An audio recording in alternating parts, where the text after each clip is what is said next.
right, we're back, and thank you again for tuning in tonight. It's been a very psychologically and spiritually based program tonight, which I'm glad to be able to, some of those are kind of erroneous zones where people don't really want to go, but I'm glad to be able to talk those about you. I am a very spiritually based person for the most part, and I can't say I'm perfect about it. I'm like anybody else. Someone can press my buttons and I can fly off at the handle.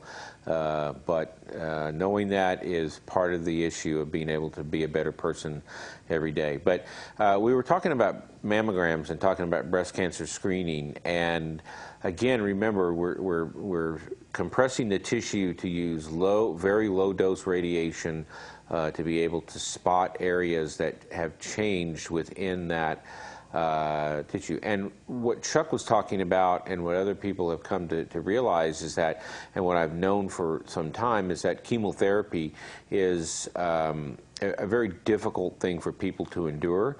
And as you see, they've got a lot of these new medications out there, and when you see them at the end and you see the MAB at the end of those letters, that stands for monoclonal antibody. And so this is the idea of taking immunoglobulins and going in and destroying that cancer or that disease by attacking a very specific part of the immune system. It's not a nuclear bomb where you drop it everywhere and it just destroys all good tissue and bad tissue, right? You want to make a very targeted strike on this one little area, and that's what you're killing. And this is what monoclonal antibodies do. A good example of a couple of them had come out for cholesterol, Prepubescence and one of the other. They're a monoclonal antibody for the LDL receptor. So what it's a 2-week, it's like an immunoglobulin shot. I guess we could call it IDG. But in certain people that are LDL receptor, what we call heterozygote deficient, their LDL receptors don't last. So you have a liver cell that reaches up and grabs an LDL molecule, which is bad cholesterol, pulls it into the liver cell, and gets it out of your circulation. These people are deficient in, there's basically a enzyme that destroys their LDL receptor. So the analogy I'm going to use is a football player going out for a pass, and every time he catches the pass, which means every time he grabs that LDL and brings it in, he gets knocked out of the game. So we have to constantly replace the wide receivers. But in this situation, the monoclonal antibody actually acts as a blocker for the wide receiver. So as he goes out to catch that pass, the monoclonal antibody acts to block the enzyme that is going to destroy the LDL receptor, so it can grab that molecule and bring it back into the liver cell and keep doing it over and over and over again. And when you see these people, and I've seen the results of these cholesterol-lowering medications, they're not statins, but the key is that you have to be on a statin. So you're hitting the production, the statin, you're hitting the recirculation of the cholesterol. But now you have this LDL receptor, and when you can't get someone to goal, which means even after all these medications, their cholesterol is still 220 and their LDL or their bad cholesterol is still really high, you give them this thing, and all of a sudden their cholesterol comes down to 140, and they are in so much better shape, and you actually can impact their survival rate. And this is true again with the monoclonal antibodies that we give for certain lung cancer. You've seen that advertised on TV. And that's the future of medicine. That is the future of solving a lot of the diseases. And we're moving out of the barbaric stage where, wart therapy, like, papillovirus, right? You have to freeze the hand or the leg or the whatever with liquid nitrogen to try and, so you destroy the good tissue to get rid of the bad tissue. And that's the old medicine, and the new medicine hopefully will be more targeted in that response. But getting back to the mammogram, it's very important for you to detect it early. Early detection for cancer is the cure. And especially if newer and greater therapies are coming out, you would much rather grab something when it is small and minute than to grab something when it's a lump that you can feel in your breast. And at that point, it's really Katie barred the door. You're going to look for surgical excision maybe, and things of that nature. The truism of cancer and breast cancer is the younger you are, and when you develop cancer, the more aggressive the tumor is and the more difficult it is to treat, because of the estrogen receptor positive or the hormone positive cancers are being promoted to grow in the presence of these hormones.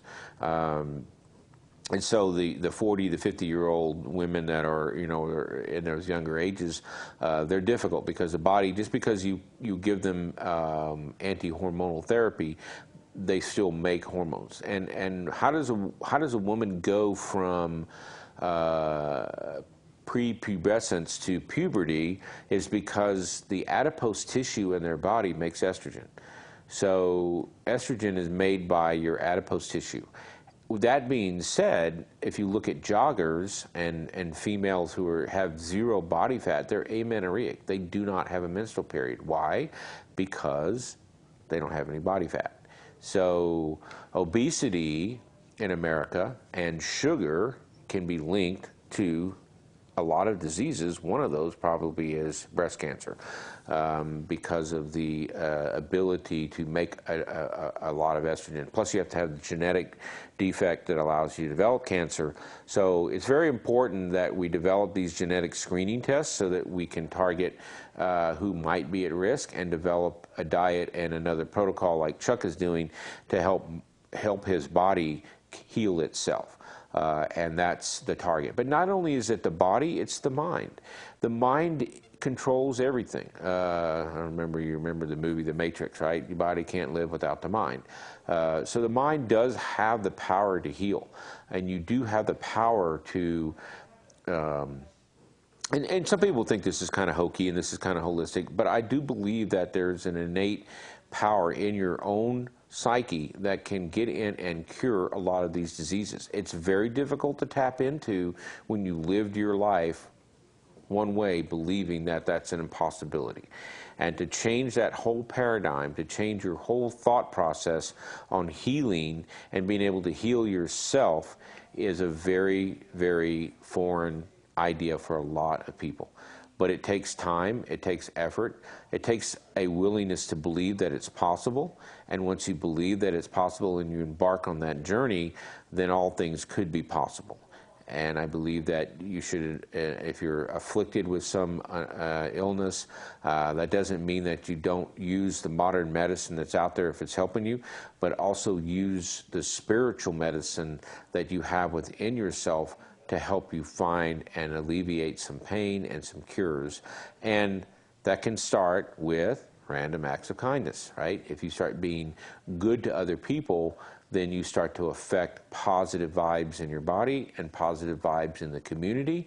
And then that only will come back to you as positive. Pay it forward and you'll be amazed at what can happen to you and with the people that are around you.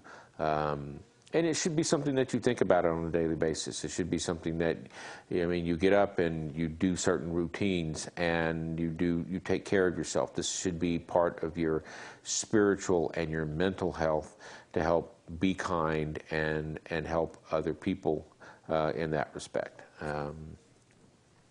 So I encourage you to look into that, look at those books, kind of dwell into those areas. I also encourage you to think about getting a mammogram. These things are out there for you to use. Medicine has this thing called the NTT. It's called the number to treat. And what that is that's the scientific, what we call evidence-based medicine. And I kind of talked to a patient about that earlier. Evidence-based medicine is that we look at a particular group and we treat them this way, and then we look at another group and we treat them one way, and we cross them over and we look and see if they are statistically different. And when we do find statistical difference, then that is what we call evidence-based medicine. There is evidence to suggest that if I treat you with this particular product for this particular illness, I'm statistically going to make a difference in the outcome. And that is what we base a lot of our treatment on. Now, you will not find any evidence-based medicine in holistics. You will not find any evidence-based medicine in, spiritual medicine. But haven't you seen the movies where you have the people that live in, I guess they're the monks and the Buddhists and the other people like that, and they live to be like 115 or something along that line? Is it because of their diets? It's because they do not let stress in the world ruin their body. And when everybody says, can stress cause this illness? Can stress cause that illness? Can stress cause those things? Absolutely they can. And so it's really important that you deal with those levels, deal with those stuff. So we have Ray on the phone again. Ray? Ray? Hello. Hello? Hello? Yellow. Yes. Who's this? I can't hear you, Doc. Huh? Hello? That's weird. Hello. Are you there? Well, we've had some inordinate amount of difficulties with the telephone tonight, but... Hey, Doc, I just want to compliment you on tonight's show. Okay, thank you, Rick. Excellent show. You just talked from the heart, and you really came across. It was fantastic. I want to thank you. This is Ray the Flagman. I cannot hear what you're saying, but I just want to say, excellent show. Thank you, Ray. Power to the people. Flagman, over and out. Yeah. Well, thank you, Ray. I really appreciate that. Someone asked me, what am I going to talk about on the show tonight? And I really stopped preparing because of people like you and Chuck and Louie that have great questions. And I really appreciate you guys taking the time to call in and asking those simple questions, because they do lead me in a lot of directions. And I really like being able to give you the benefit of my strength and experience and in dealing with certain issues and helping people. I had a conversation with a patient today where I basically told them, I said, listen, he wanted to lose weight. And I said, I've dealt with you on this issue for numerous times, but this is going to be the last time I'm going to deal with this with you, because if you don't want to do what I'm going to suggest you to do, then you're wasting your time. And if you're wasting your time, you're wasting our time. And if you're wasting our time, you're wasting my time. And so I didn't get to where I am today because I didn't involve myself in the actual helping of other people. But so many things, there are just so many things that you can do to help people, but they have to be motivated to help themselves. And that is the key today, is being motivated to do something positive for yourself and in turn helping other people. I do believe that we all have a purpose on this earth, and I do believe that it is to serve other people. And that could be from the plumber to the electrician to you, the flagman, who I applaud for standing out there and reminding everybody that we have a Bill of Rights, and we have these inalienable rights of individuals, whoever we are, what we are, for the pursuit of happiness and the pursuit of individual freedoms, as long as you don't cross the barrier and the boundary of inflicting your right on other people's rights. And if we can keep that in mind, then we can coexist as the people that we are able to do. I don't need you to believe like I believe. I just need you to respect my beliefs and allow me to have those. And with that, I will close for tonight, and I will see you here, same bat channel.